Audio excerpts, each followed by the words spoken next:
namoon naa leen danoo gëj a gisee lool namoon naa leen danoo gëj a gisee lool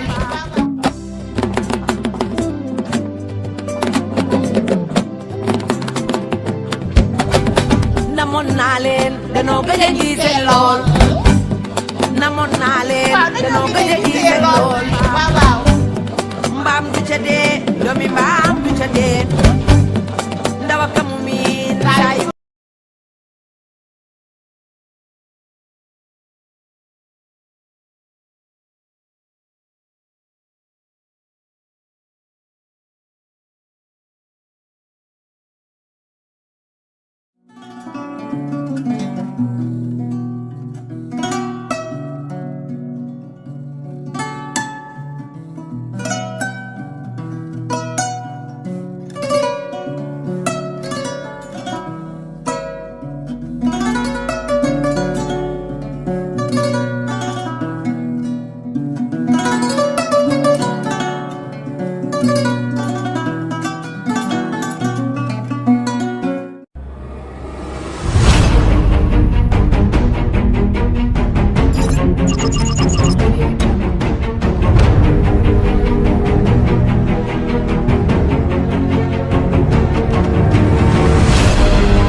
In communication, connectivity is everything.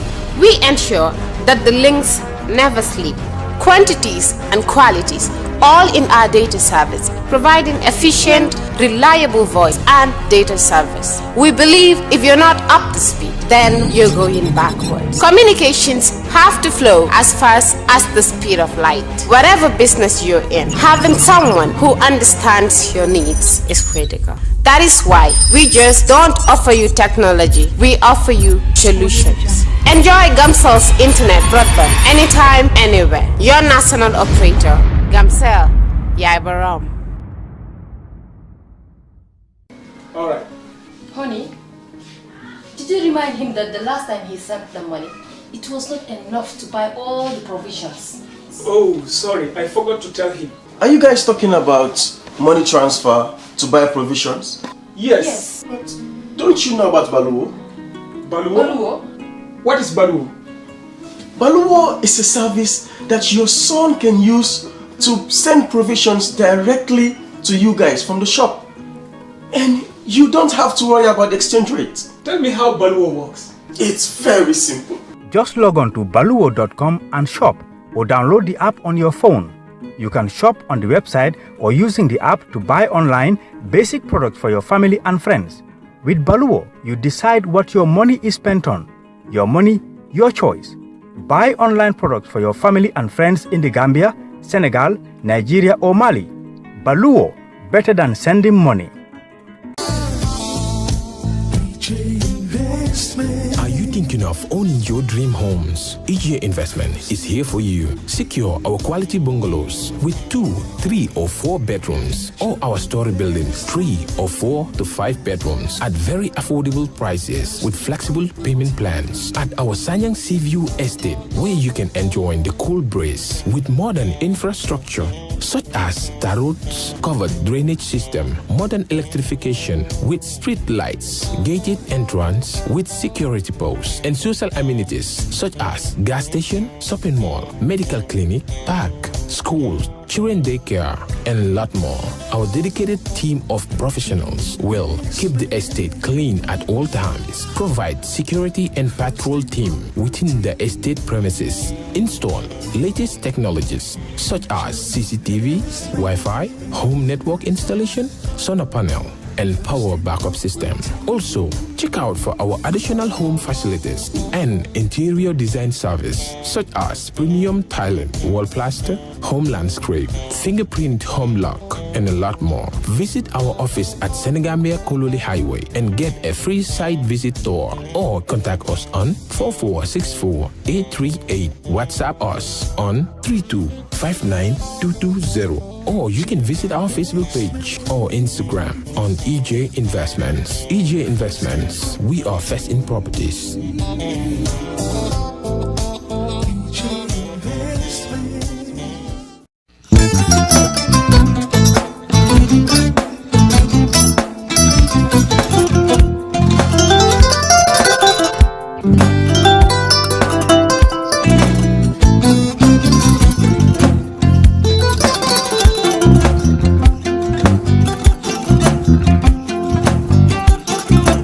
Agada. Mbijan aganyani. Albaka. Mbaka important. Yo, nga transfer la sto. Ya transfer la sto. Ha, code nyingi. Okay. Korsa. Nsila ID soto. Ah, that's no. Sorry. Agada. Mbijan bro. Albaka. Mbaka. Bara Allah service o tariya. Ah, mbare ki janna nun kuno bara tariya. Ah, jannom yona forest de bureau. Gambia tonkon na no mbali ya bere. Ha. Birim koyna fo kato. Bari si kodo kino kato nim fo bolong blabe to. 56 branches mola soto Gambia jam. Ha? Ha. Gambia kono ani Gambia bantala bankol.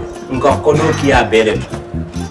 Kodo sifa fo falindiro fo nyaadi lafta même na kodi to poto nin kodi maraw jannam number 1 di nyonta andum fana nata anoda enterprise sotale wala nyindi ko domorol fana kol fana be firale de dadi man domorol dil fana be teat Gambia dawda yalo ngam fa kendol sotale je ha wo mo yo diat ha apelenta baraka ni lafta nyelen kendo le binaji yalo bu kanyi la ko la baraka ba yalo ndel chosano lo abaraka.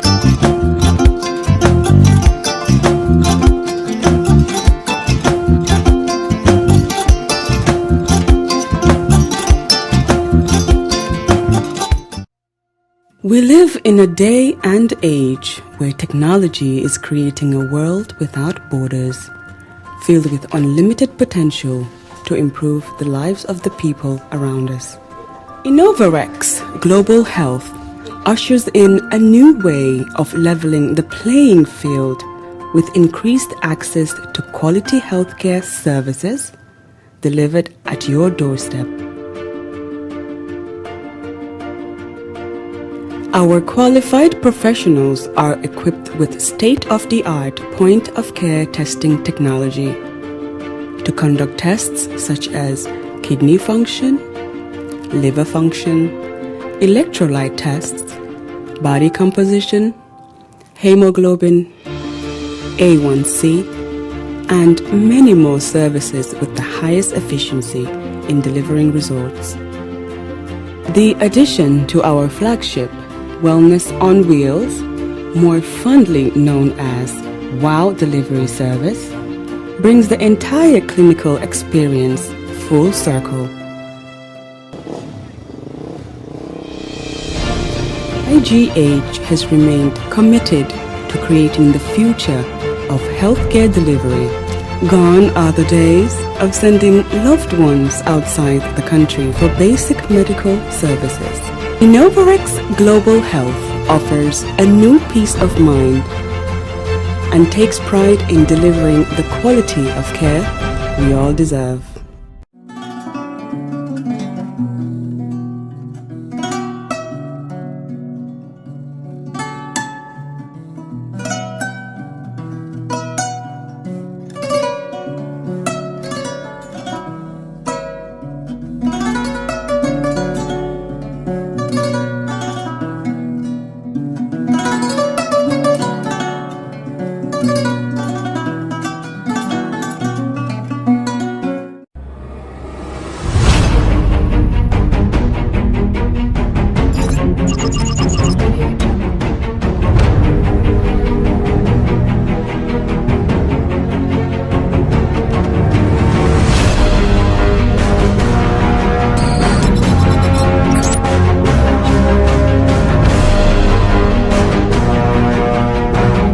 In communication, connectivity is everything. We ensure that the links never sleep.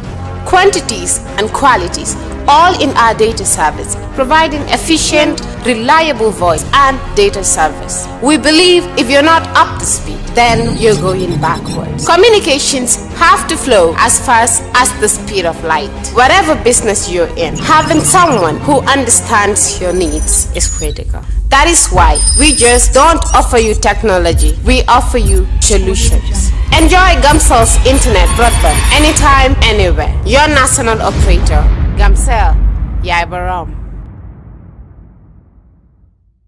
Alright. Honey, did you remind him that the last time he sent the money, it was not enough to buy all the provisions?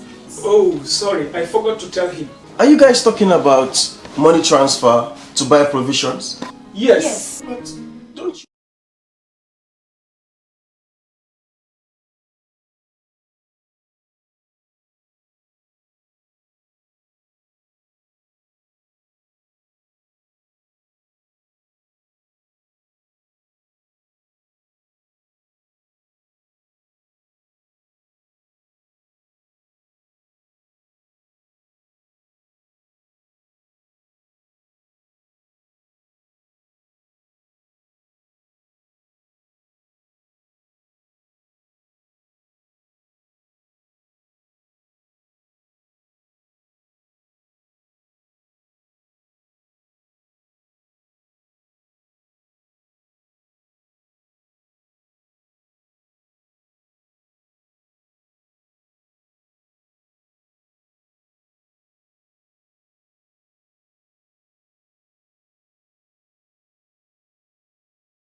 Good.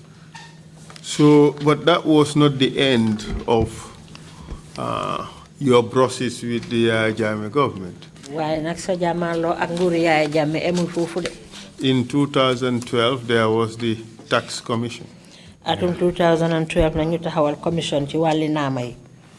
But before that, yes, sir. My house was allocated to Justice Yusuf. Yes. And on his return to Nigeria, it was allocated to Justice Itam, Justice Itam, who also returned to Nigeria, but left his wife, who was working at the Attorney General's chambers, who continued the occupation of the house with their children.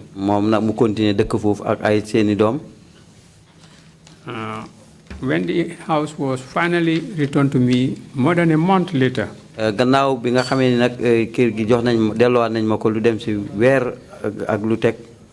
had packed all the furniture. But it was not the furniture, not my furniture.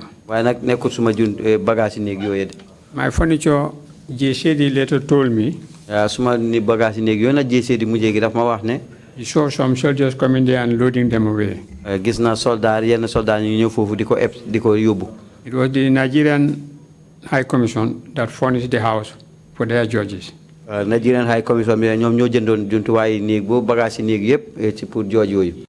But the Justice Itam's wife stayed there even after the order was given that it be returned to me.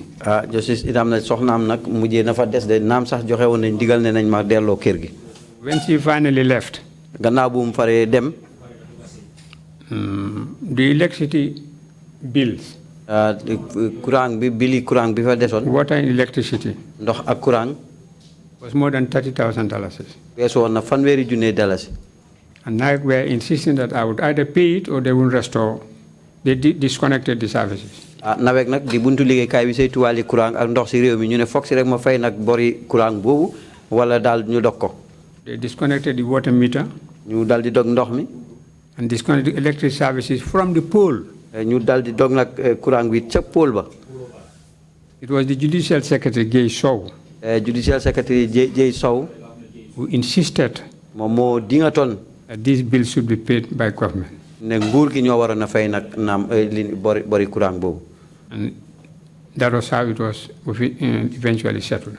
Noonu nag lañ ko mujjee woon saafara. Then Gamtel Nawek restored the services. Ci la Nawek dolli indiwaat courant ak ndox. But when I visited the premises, waaye nag bi nga nemmeeku jee place ba, I had to engage a carpenter. Foog si nag ma wut service carpenter. To pull out the nails that were on the woodwork. Pour nag dal di génne pont yi nga xam ne moom lañ ñoom lañ daajoon. Nails with it took an amount of 5 to 5.5 kilos of nails just on the woodwork of the house. Ci tabax bi nag ni nga xam ne noonu lañ ci doon daaj daal du dem ci juróomi kilo yi pont lañ ci buddi. I remember inviting Amadou Samba, who was just passing by. Fàttaleku naa fu ma fa fegee woon Amadou Samba mi doon romb rek. When he visited the area, he wept, he cried. Bi mu nemee ko place bi nag dafa jooy. And I invited Ousmane Cissé. Ousmane Cissé. Of Caravan Sound. Mu Caravan Sound. The Alban Market. Ci marché Alban Market bi. To take a video picture of the state of the premises. Pour mu dal di jël nag vidéo place bi naka la mel. My kitchen was used as a generator room. Suma waañ ma mujjee gi sax place generator lañ ko defoon. And there was a room which was used just to park a vehicle, and I could see the smoke like a coal mine. Gisoon naa fa ci benn néeg bu ndaw boo xam ne pour garer oto la wala waaye gis naa fa saxat. It took me a long time and a lot of money to renovate the house. Jël na ma nag diir bu yàgg ak xaalis bu bari sax pour ma defaraat néeg boobu. But on the very night the very first night when I slept there, waaye nag guddi gu njëkk ma fanaan foofu. I went around the house. Ma dem wër nag kër gi yëpp. This is my property. Ne fii suma alal la. This is my property. which was wrongfully taken from away you. from me. In your case, Mr. Mbai, there was some judicial process. For many others, it was just by dint of this decree, the properties were taken and no recourse to court. And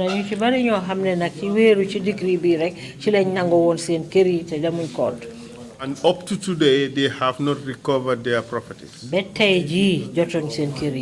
In hindsight, having seen all these things that have happened, what would you say to these people? No, what I have to say is that only President Jawara and I, whose properties have been returned, I have no explanation for the others. Any regrets? Regret for me? Yes. Regret? Any regret of what? In everything that has happened, knowing that all those confiscations or unlawful appropriation of those properties were as a result of these decrees. No, as a result of the findings of the commissions, which relied on the decrees. Yes. I took the matter to court. I filed a suit against the government, against the Attorney General. I said firstly I applied to review for the review of the commission findings. They said I have to pay half the amount, which I didn't, because I said that would amount to giving the credit of truth to a lie. Then Alaji Gabi Sose, a fellow Salum, and a great well-wisher, came to me and expressed the wish to sell even his property in Kotu to be able to pay the amount. To be able to pay the...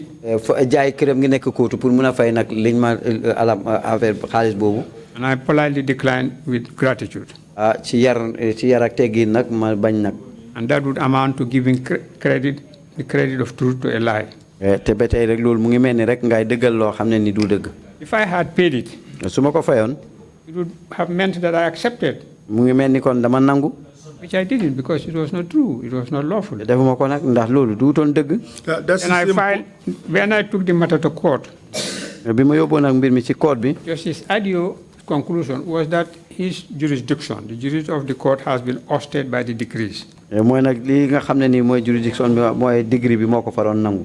If it were my case for a client, I would have argued vigorously against the decision of the judge. And I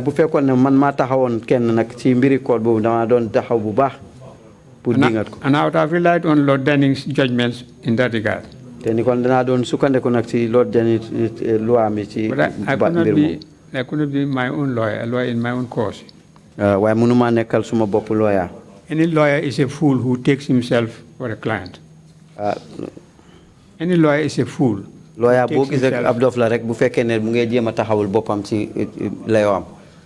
it have been very so I filed an appeal. I instructed lawyers to file a notice of appeal to the Gambia Court of Appeal. And a notice of appeal was filed with grounds of appeal supporting the notice. And I started to hear threats. Firstly on Radio Gambia. That those who claim to be human rights activists would either shut their mouth or will find themselves 6 feet deep. And I knew that was meant for me. Because it was my anthem in cabinet and in council. To the extent that they call me the Human Rights Attorney General.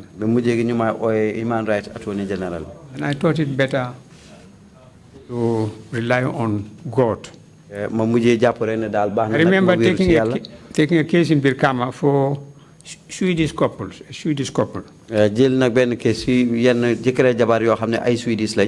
bought a property in Sukuta Sanchaba.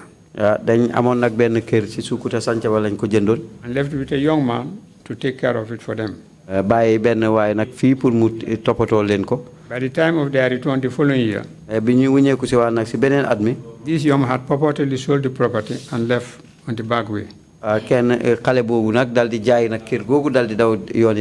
instructed me and I filed a suit against the buyer. The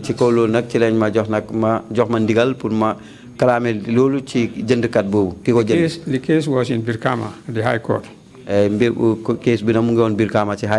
One day, a police inspector was at the court, asked whether I could give him a lift when coming back to Banjul.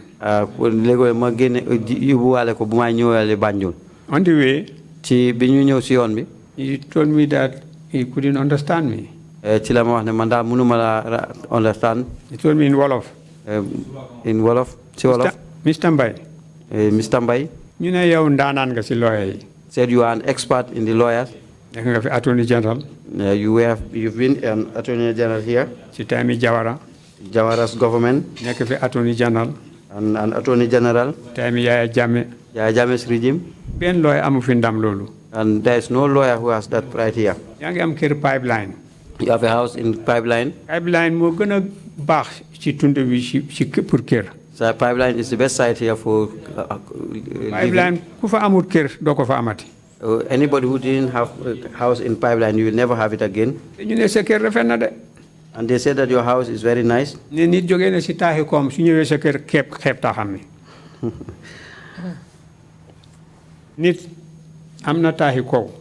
Somebody has built a story building. But when he enters to your house, he looks belittle to his own house. But you are here in Birkama. You brought all these law books for those people in Sweden. The property they bought at Sukuta. Taking all this kind of law. And you never talk about your house. I told him, these two babs, these white men, they trust me. They trust in me. I am their lawyer because they trust me. Me, I trust in God. He laughed. And he bent down. He bowed down. When we reached at Banjul, he stepped out. That's where my belief is. As a Muslim. And if I see this way as a Muslim, there is no prophet of God who has never been a refugee. There is no prophet that was never evacuated from his house. Noah. He ran away. Ibrahim. The same, he ran away. Moses. Was followed by Pharaoh and he ran away. He was killed. Muhammad Gadayane Makkah de Medina duka Sukunda we gene Sukunda we be aga Medina. Makkah for Medina. Ni la yalla yoni ci doom adama yi. These are the prophet of God. Man. Me. Ma joge Sambang Wolof, a small village. I came from Sambang Wolof, a small village. Pour ñett fukki borom kër, pour ñett fukki kër. It's less than 30 compounds. Ma fa ñaka duga school. I was the first person to go to family school. Bi ak ci dëkk bi. The whole family and the whole village. Yalla tété ma. And God helped me am ndam ci suma jang yi diko dalé Amitié be London University. Good results from my schooling from Amitié. Ama këri nijaay Banjul, ama këri baay Banjul. I have an uncle who has a house in Banjul. Yàlla ma ko wërsëgal te yàlla du jeex, yàlla du fi jóge. The compound I have is from God and God is yàlla boobu rek laa wéeru. It's only God that I trust. Moo tax nag. That's why. Man suma jubluwaay ak suma ngëm ak fa ma ko sës. My aims and my destination. Mun naa uute keneen. Maybe can be different from others. Munuma layal keneen. I cannot say for anybody. And I know what God ordained. Nobody can. What he said that it will not happen. Nobody can make it happen. That's where my trust is.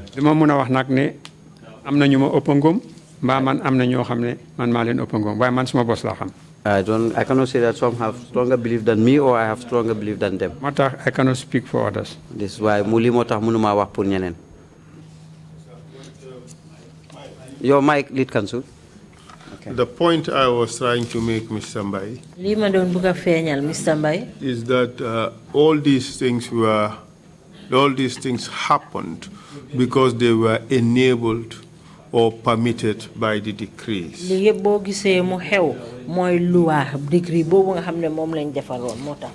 you regret your role in creating these decrees in view of the rights violations that were occasioned to people as a result? Motax nak mané ndax réccu nga yow li nga amé ben wala bo xamné def nga ko ci décret yoyu nga xamné sabab na yaxa yelle fi nit ñi. I disagree that I created the decree. No. Okay, let me clarify that again then. Let me just start. Okay. Please go ahead. I have quoted Hassan Jallo's memoir. That's right. Which is relevant to the issue of creating something. And I would like to read it again. Go ahead, sir. A significant part of the turbulence of his tenure, that's me,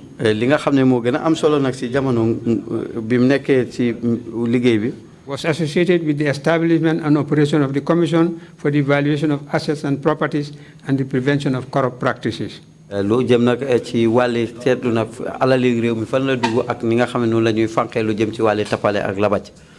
was in relation to 1982? Yes. What I'm saying in relation to the corrupt, this, just like the commissions of inquiry. That's the commissions right.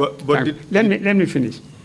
An institution seen largely but erroneously as the creation of Fafa. It's the same impression which I will refute at all times, that I played a role in the creation of these decrees. Just as Hassan Jallo has pointed out, that the creation of the assets, properties and prevention of the Commission for the Evaluation of Assets and Properties and the Prevention of Corrupt Practices was an institution seen largely but erroneously as the creation of Fafa. The fact that I played a role or I created this was erroneous. And that's the point I want to make. You saying that I played a role in their creation is as erroneous as Jallo pointed out, the impression that I created the Assets Evaluation Act. Let me finish. It was he who, as Attorney General, and I've said so in my statement, as Attorney General, who introduced the proposal to the cabinet and was seen as its champion. But it was a collective cabinet responsibility. That gave birth to it.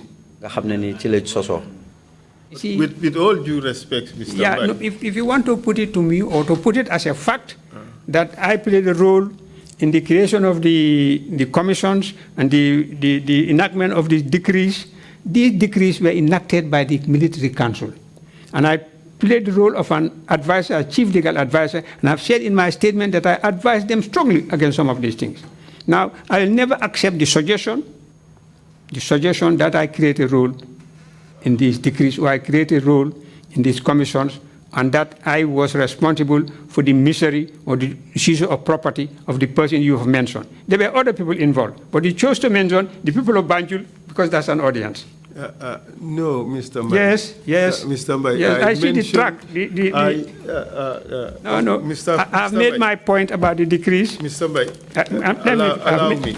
I mentioned names not because I chose to mention names. Well, I mention names because those names were those that are stated in the decrees. Yeah, there was another list where we had President Jawara, we had Kitty Jabang, we had people from the province, we had something Pakia Fofana. I only went by those decrees that I have in front of me, yes, that were passed during your time. Yes,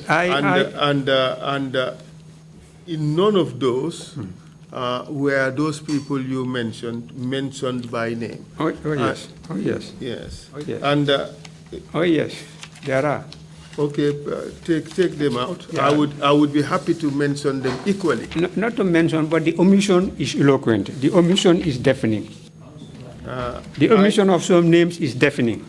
I'll just say something.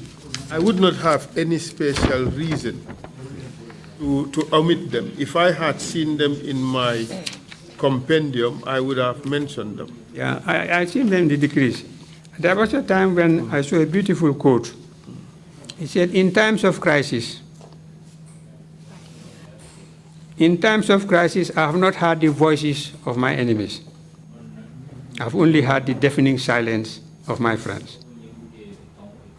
That's true. I've not only heard the names of all those in the decrees, the omission of certain and the repetition of others is bounding upon something else. No, but I insist that I have said all that I have to say about this decrees. Okay. And the statement I made, I tendered it as an addition to the written statement I gave. That is very right, Mr. Mbai. And I just want to understand that what we are doing is being done honestly and in good faith, without any hidden agenda. I have the decrees here. My responsibility is to provide to you those decrees that were passed during your time. And from what I have here... Yes.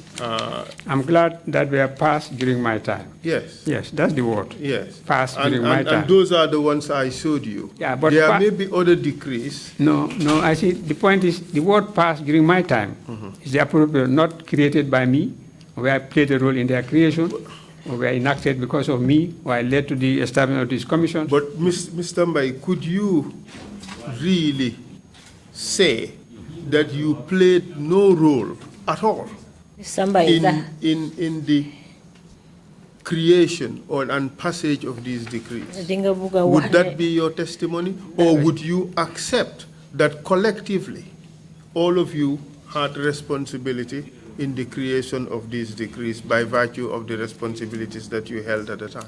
I said within the Office of the Attorney General and Minister of Justice was a drafting division responsible for drafting laws, decrees that the Council considered appropriate. The Attorney General would give advice where his advice was sought, but also where his advice was not sought directly, but when matters relating to law enforcement were deliberated upon in Cabinet and in Council. I said my stance had always been to advise against abuses and violations of human rights.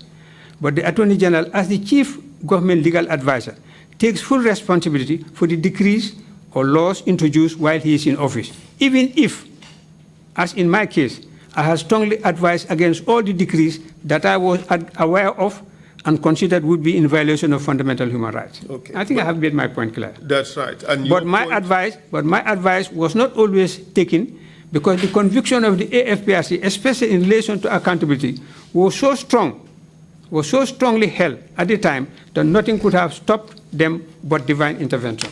Let me finish. The dilemma of my role as Attorney General and Minister of Justice was a challenging one. To temper this desire of soldiers for immediate redress by way of accountability against guiding them towards an orderly transition for the restoration of a democratic government. When the soldiers overthrew the former regime, one of their principal reasons was the slow pace of national development. Naturally, the soldiers had mapped out their own way of how to address some of the fundamental issues that had affected effective and sustainable national development at the time.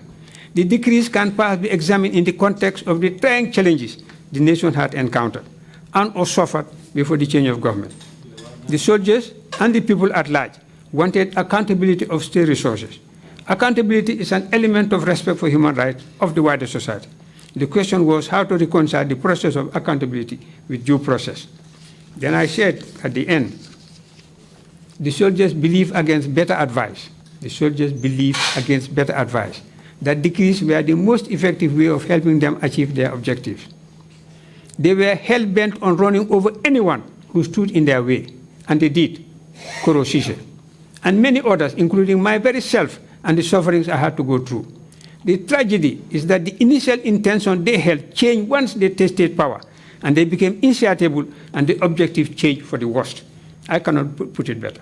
I indeed, and I agree with you. Yeah, I agreed with what you read out. Yeah. So the little issue here is: are you changing your position, or you're not changing your position? You're maintaining what you just read out. I'm maintaining my position. Okay. But if you want to bring it to specific areas of naming individuals that I was responsible for the seizure of their properties, I deny that. No, I never suggested that, Mr. Mbai. If I did come across like that, then I tender my sincere apologies. Yes, well, thank you. Thank you for that. I would never be as disrespectful as to make an accusation without having any basis. Yeah, you name individuals even before the break. No, what I did was I showed that there were decrees that targeted specific individuals. Those names, I did not pluck them from the air. I read them out from the decrees. Yes, I said what my role as Attorney General have stated it clearly.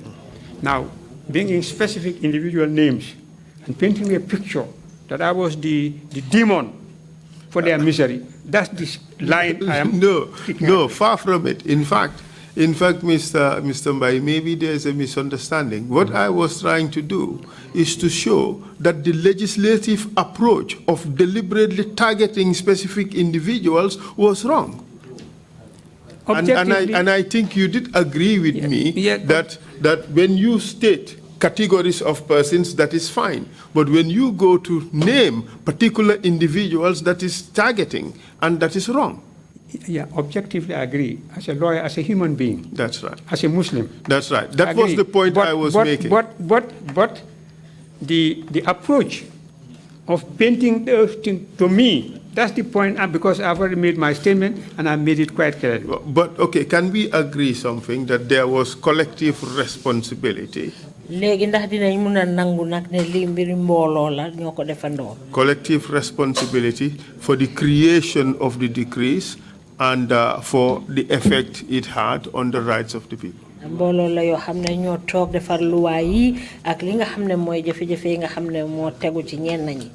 know the effects it had on me and my efforts to fight it. I can speak for myself. Because as Attorney General, I advise against abuses of human rights. The point that I was called the Human Rights Attorney General. There is no greater credit than that. And that is the anthem of my rule at the time. The attempt to paint me as a demon. No, I will never do that, Mr. Mbai. I think we have to get that clear. I did not do that. All I am trying to do is to show that these decrees were passed during their time. Now it's quite obvious. Now the decrees are there. The names in the schedules are there. The language of the decrees are clear. You've mentioned the decrees. I've told you my stand on these decrees. What more do you want? I want clarity. Clarity beyond what I have said? Yes, I want clarity. If you want that clarity, you have to call every council member, you have to call the draftsman, you have to call the police, you have to call everybody. Perhaps allow me to learn, sir. The clarity I want is with regards to your position. Because you have said two things here. In the piece that you just read out, in reliance of what Alaji Hassan Jallo has said, which is you should not take blame for these laws. It should be cabinet responsibility. So, which also by extension means that you, together with all other members of the cabinet, are responsible. It is unfair to just single you out as the person responsible. But what he said does not mean that you are not responsible. All it said is all of you are responsible. Am I right? Hassan said it better than that. Wow, remind us, please. He said,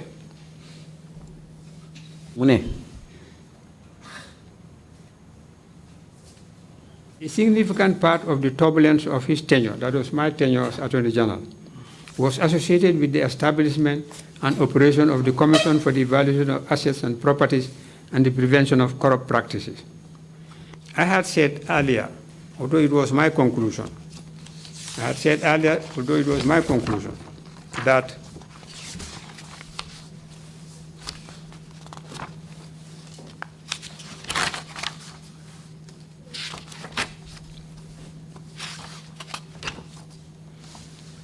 I said, finally, I'm aware that it is being said that I was the person who drafted most of the draconian decrees used by the AFPRC to oppress the people. I want to make it very clear for the record that I did not draft any one of those decrees.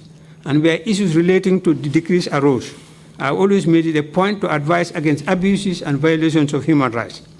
For the interest of the nation, I did my best effort to guide the AFPRC, but such efforts were frustrated early on when they realized that the good deeds I was trying to achieve for the nation were against their personal interests, in particular, self-perpetuation.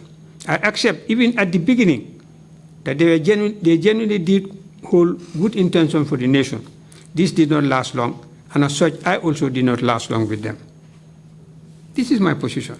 I understand I understand all that. Yeah, secondly, Hassan said, the creation, the establishment of the Commission for the Evaluation of Assets and Properties. He said, an institution seen largely but erroneously, just as this decrees and this commission. But even at that, Mr. Mbai, I think just allow me. I think I can even disagree with Hassan, with all due respect. But because what he has said does not remove the spotlight away from you. It has put the spotlight on all of you.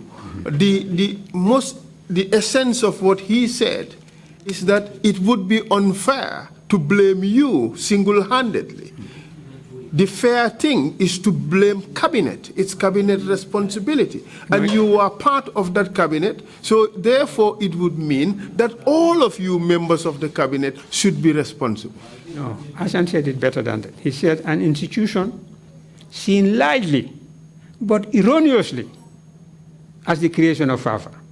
That's better than the way you put it. Yes, he is probably more eloquent, but it does not change the meaning. Rather than of the government as a whole, that it was seen erroneously. It was seen largely by members of the public, but erroneously that this was the creation of Fafa. But even if we dissect that, we would see errors in conclusion, because Hassan did also accept that you introduced it in cabinet. Yes. So you were the promoter. Yes. So you were the creator. No, I was not the creator. The creation would be the enactment. The enactment was by Parliament after it was signed. But everything else before the enactment was done by you. If you understand government by cabinet responsibility. Yes. If I chose to debate against it, I should have been obliged to resign as a cabinet, because cabinet acts collectively. Precisely the point that I made earlier. No, you see, it was not only that it was the government as a whole which was responsible. It was not only that cabinet was collectively responsible, which is the principle of democratic government. It was erroneous, as seen by many, that it was my creation. That's the point, the difference between the way I see it and the way you are approaching it. But even in that, Mr. Jallo accepted that you are the promoter. Yes. Of it. But I didn't create it. And you participated in its creation by the reason of the fact that you were part of the cabinet that made that decision. I cannot put it more eloquent than this and the statement I have given. I don't know what you want from me. But no, I want clarity. Clarity, can it be more eloquent than what Jallo has said and what I have put in my statement? Perhaps yes. Perhaps yes. I cannot even in poetry. I am sure with your eloquence and brilliance, you can do it. But the issue here is, Mr. Mbai, you have said two interesting things. In your statement, you said as Attorney General, yes, you accept responsibility. Yes. Okay, and that is my point. I shared, but the Attorney General, as the Chief Government Legal Advisor, takes full responsibility for the decrees introduced while he is in office, even if, as in my case, I had strongly advised against all the decrees that I was aware of and considered would be in violation of fundamental human rights. Do you still accept that? This is what I've said. Exactly. This is the point I wanted to make throughout. I have advised against decrees that violated fundamental human rights. That's why I became different from all Attorney General as Human Rights Attorney General. I think... Give credit to that label, the Human Rights Attorney General. I think the Commission would take due notice of that. Yeah. And I want to believe that they would give it the value that it deserves. And my personal opinion should not even come into that. But if I were to be asked, I would probably say that I believe that that was the case.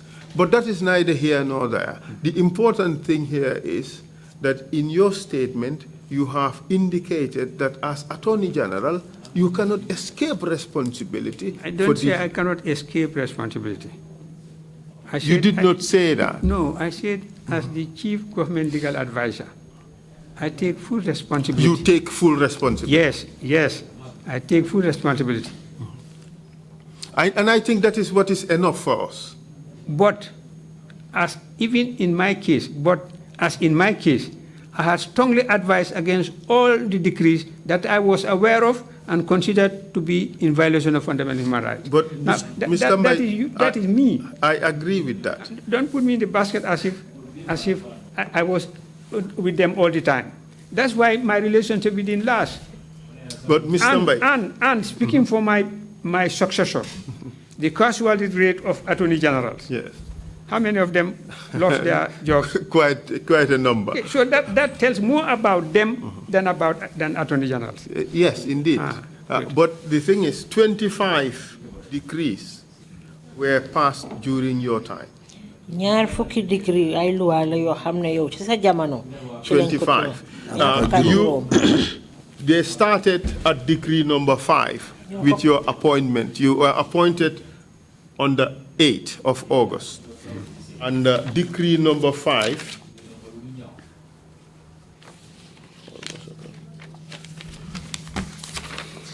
yes, decree number 5 was, I believe, 10th of August. Yeah, but I said in my introduction that yesterday we have established that the decrees you referred to were introduced either before I was appointed Attorney General Minister of Justice or within a few days after my appointment. As such, I could not have played any meaningful role in the enactment of any of those decrees. The one those were on the 10th of August. When I was there on the 8th, maybe I was not even off the ground. If you want to attach that I was responsible, I deny it. Even humanly, I could not have been appointed on the 8th, reported on the 9th, and the decrees that were passed on the 10th was created by me. So I played a role in their creation. All I am saying, Mr. Mbai, is that these were the decrees that were passed during your time. These decrees, the process of those, until they became decrees, must have started long before I reached that office on the 9th of... And I have no reason to doubt that. Good. I have no reason to doubt that. And these are two decrees that were passed during that period. That is decree number 5 and decree number 6. decree decree number 5 and decree number 6. I could not have played a part. And of course, sorry, decree number, yes, at decree number 6. Decree number 7 was from 20 August.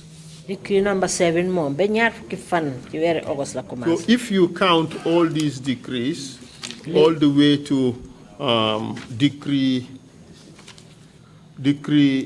number 30 of 29 March, you are not there at this time, I believe. No, 29 March I was not there. Yes. So between the 3 days after my return from Umrah.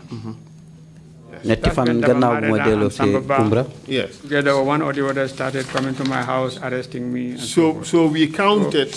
But the letter of dismissal was dated 20 March. 20 March. But after my return from Umrah, I was no more stable as Attorney General. Yes.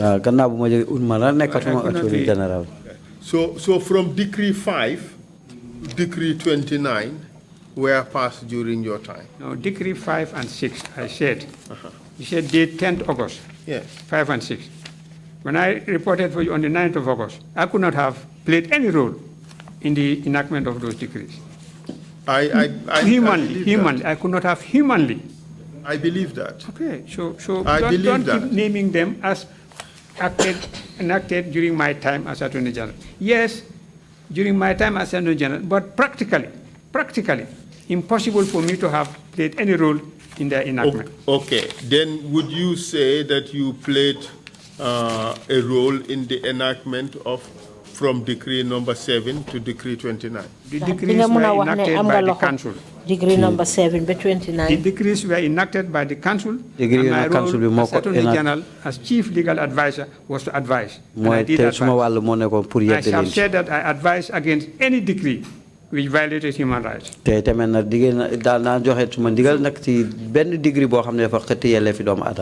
me tell you, I didn't accept these decrees. I agreed against them. That's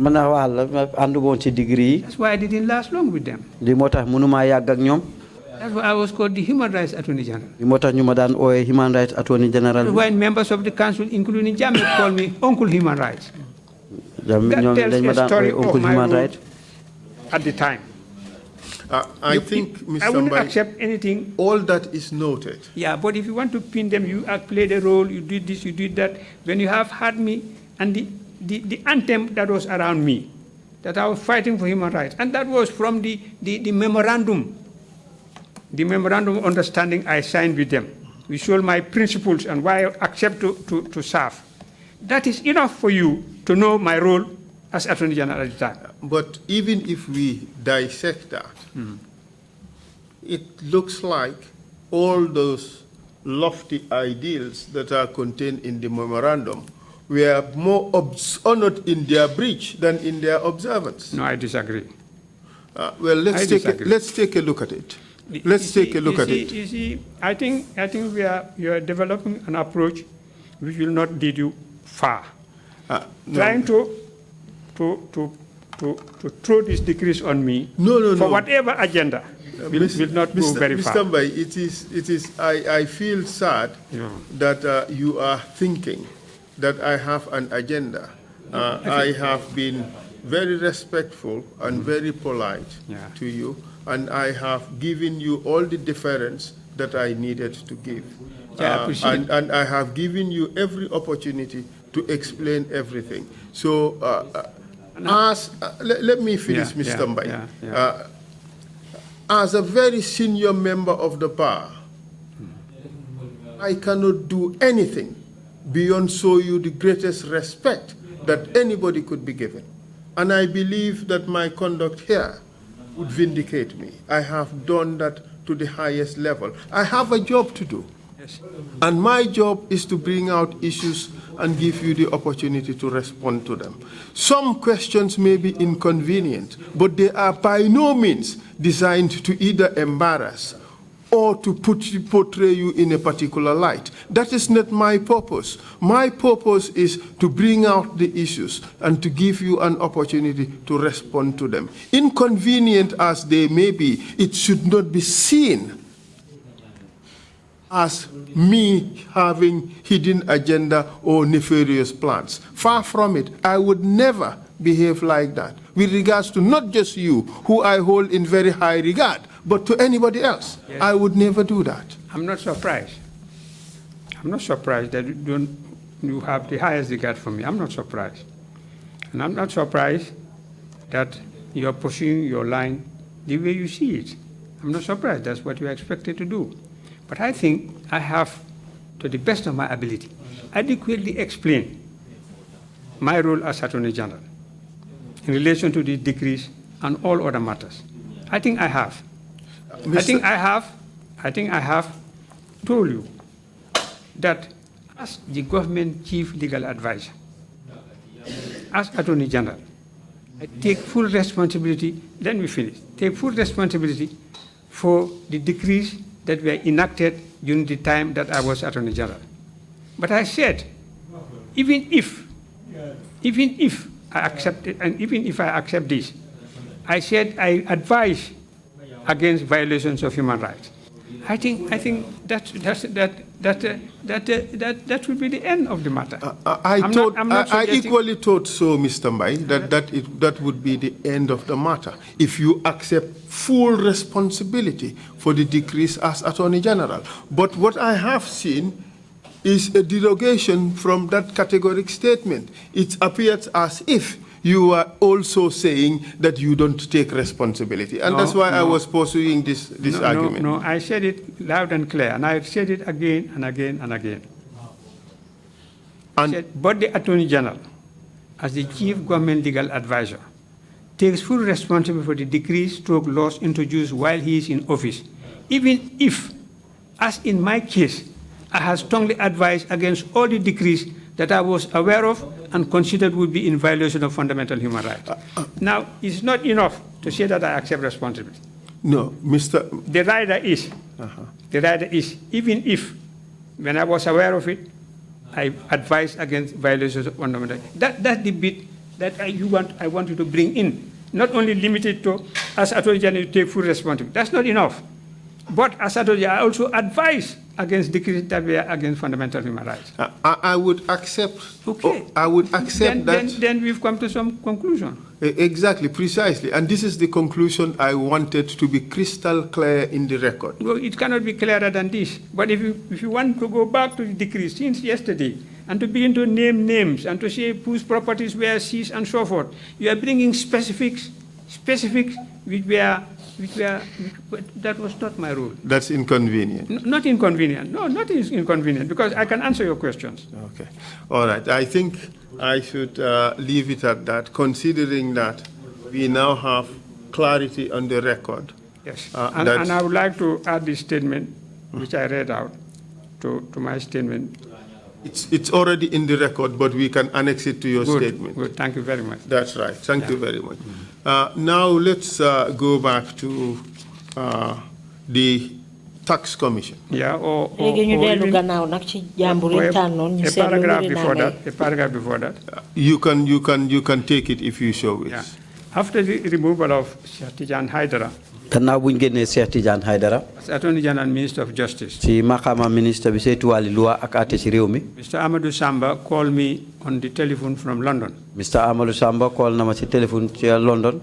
The President Yaya Jammeh was again offering me to be the next Attorney General and Minister of Justice. He pleaded with me to accept. And although I agreed that there was no greater honor to hold such an important office in one's country 3 times in a lifetime, I refuse. I remember telling Amadou in Wolof, when I died, man kenn la ñoy sul, will bury me alone. But if I'm disgraced, many people will be disgraced. That was what I concluded with him. Now, later, sometime later, His Lordship, the Honorable Chief Justice, Chief Justice, Mr. Justice A.K. Savage, Mr. Justice A.K. Savage, invited me to his chambers and extended President Jammeh's intention to appoint me as President of the Gambia Court of Appeal. President Jammeh mo buga tan def ma President Court of Appeal. And that the Secretary General at the time, Ili Harding, Secretary General Ili Harding was constant on the telephone to him, emphasizing the urgency of the matter.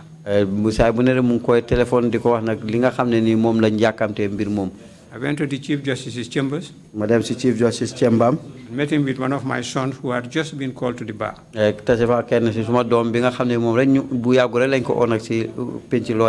that was Omar. Omar me. Despite all the pleading, clearly pointed out that I was unable to accept the offer. Omar had just returned from Freetown. And I explained what was going on. He said, Papa. He said, Papa. Don't make it so long. Face the Chief Justice. Just go and face the Chief Justice. Let Ya Jammeh call you on phone and tell you exactly what he said. And I believe that you know what to reply to him. He was angry. He was very angry. And to the extent that he went with me to see Justice Savage. Justice Savage. But being a father and an old man, I decided not to be angry. I simply refused the offer. And politely said so to the Chief Justice. Chief Justice. And that was the end of that matter. I remember even mentioning it to Alaji Basir Jawara. Mr. Mbai. He said, Mr. Mbai. No need for talk long on this. Jawara do am to you. Jawara def na la ko. God save your life. Yalla sowe la. Them boys are do am to you. Boy ñi soldat yi def nañ la ko. Go back. So demate. Go die de. Da nga dé de. You are now old, you are not young anymore. Not that I was seeking his blessing. I was just to inform him because he's a mentor to me. And he was very blunt, and I appreciated that. That was the end of the matter. Now, Tax Commission. In 2012, Commission of Inquiry into Tax Evasion and other corrupt practices in the Gambia. Between 1990 and 2012, was set up. The Commission, at the conclusion of its inquiries, made adverse findings against me for the sum of 1,574,665 $8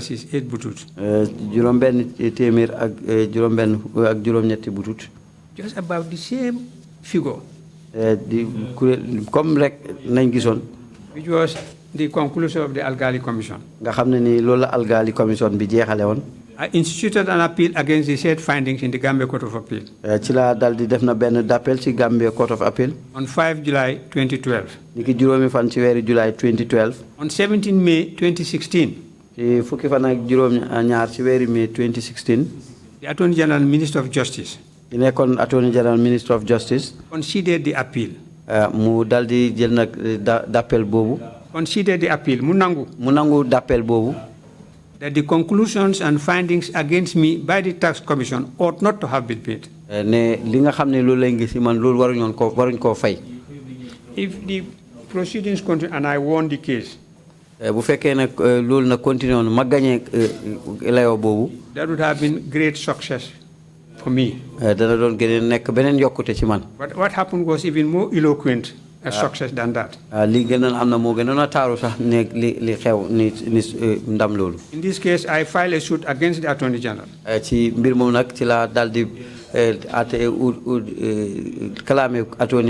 He came to court. I am wrong, you are right. Who was Attorney General at the time? Attorney General Mama Fatima Singate. Mama Fatima Singate. She didn't come to court personally. Court. The lawyers who represented her in the proceedings came to court, they filed their brief and considered the appeal. And said that the findings by the commission ought not to have been so made. The Court of Appeal accordingly set aside the said findings of the commission. Court of Appeal and further ordered that the deed of title of my 45 Caraba Avenue property, this Caraba Avenue property has given a lot of headache to many people. They want to take it from me. Which I had deposited with the court as security for the stay of execution be returned to me, and it was. I am glad to say of all the advice findings in the commissions of inquiry on this tax evasion, only my appeal was allowed. Only my appeal was allowed. In this sense, not only that it was allowed by argument and pleadings, but it was conceded by the Attorney General. But even before the security for the stay of execution, but even before the completion of the tax commission inquiries, the Gambia Revenue Authority, in a series of correspondence with me, resting with their letter, the reference number dated 10th May 2012, admitted and agreed to refund me an overpayment of tax of $65,448.51 butut.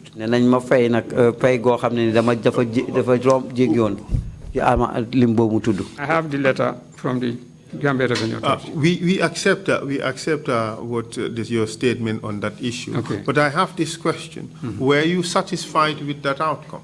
With that outcome? The outcome of the Court of Appeal? And the GRA?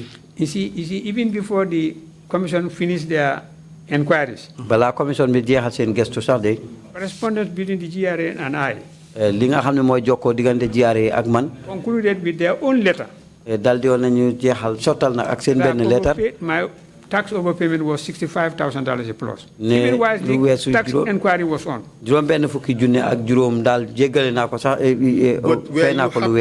Were you happy with this outcome, both from GRA and from the Court of Appeal? I have won my case. See, what it shows is that the tax commission didn't do their work. One of the documents I filed in my brief, that look, you are saying all this. GRA, the office responsible for this, are saying that they owe me tax, that I've overpaid them. But they ignored that. And in their report, they said, I'm a notorious tax evader. So I take it that you are happy with the Court of Appeal decision when they conceded. You are also happy with the letter from GRA that you had overpaid. Yes, because they have said that I owe tax for $1,500,000. And I took the matter to court, and they came back to court and said, Mr. Mbai, we are sorry, we are wrong, you are right. We are conceding your appeal. There is no greater vindication of rightness than that. Yes. There is no greater sense of elation in achieving justice than that. But this was only possible because the court could be seized with jurisdiction. You are telling me to say that water is wet? Yes. Water is wet. Indeed. I don't need to say it. The point I am trying to make is that ouster clauses are bad. I'm not talking about ouster clause. I'm talking about the Court of Appeal judgment in my case. I'm not talking about ouster clauses. Yes, I am saying that you are only able to get justice in this particular instance because you had recourse to court of appeal. But that's what I say. Water is wet. That is what I have just said. Exactly. I don't know why you are repeating it. Is there any doubt, any vagueness in this, in what I have said? No. The point I'm trying to make is, again, that these decrees ousted that possibility for a lot of people. And that is why a lot of those people up to today could not get justice. I had thought that we've concluded the issue about decrees. I thought that we have finished about decrees. It is an inconvenient point. We are now on tax commission against. It is still a valid and an important point, Mr. Yeah, Mbai. but if I were a judge in a court, I would say, Mr. Late Counsel, we've covered that point. Go on to the next point. I would say it is still very relevant. But I'll rule that it is relevant, but you've slept on your rights. Let's proceed. On that note, perhaps we should take a break. It's time for prayers. Thank you very much. Thank you. Yeah, Kazu, thanks very much. Thank you, Kodoke Fafa. We will resume at 3 o'clock. Meeting is adjourned. Thank you. Thank you.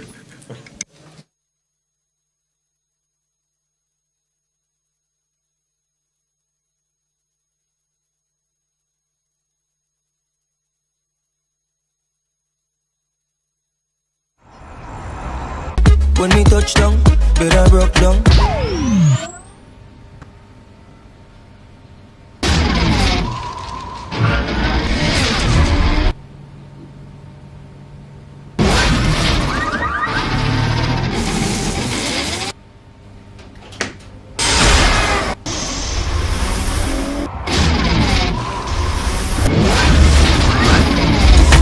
Gamtel G-Fiber, now you can enjoy super fast internet in gigabytes. G-Fiber is affordable, stable, secured, and accessible to homes, businesses, and enterprises. With Gamtel G-Fiber, the future is speed. Gamtel, creating a brighter future in communication. That's how she became mine. And see that.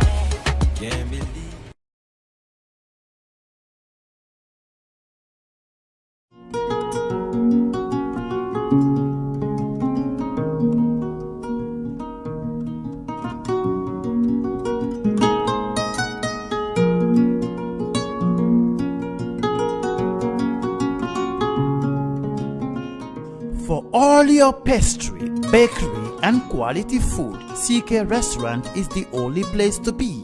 We do catering for birthdays, weddings, and all related services. We have all kinds of local foods, American, European, and even beyond.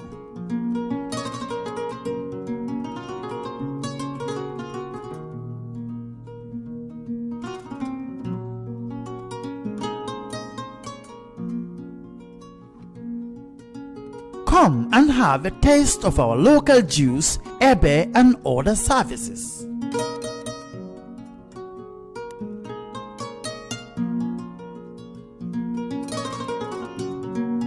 At CK Restaurant, customer satisfaction is our priority.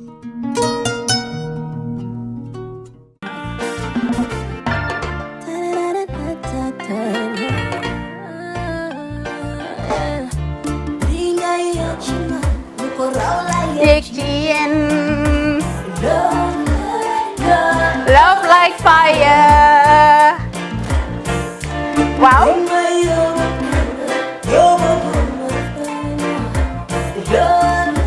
Love like fire. Xam ngeen rek affaire bi xam ngeen fan la? Skincare la. 2020 lañ wax de. Waaw.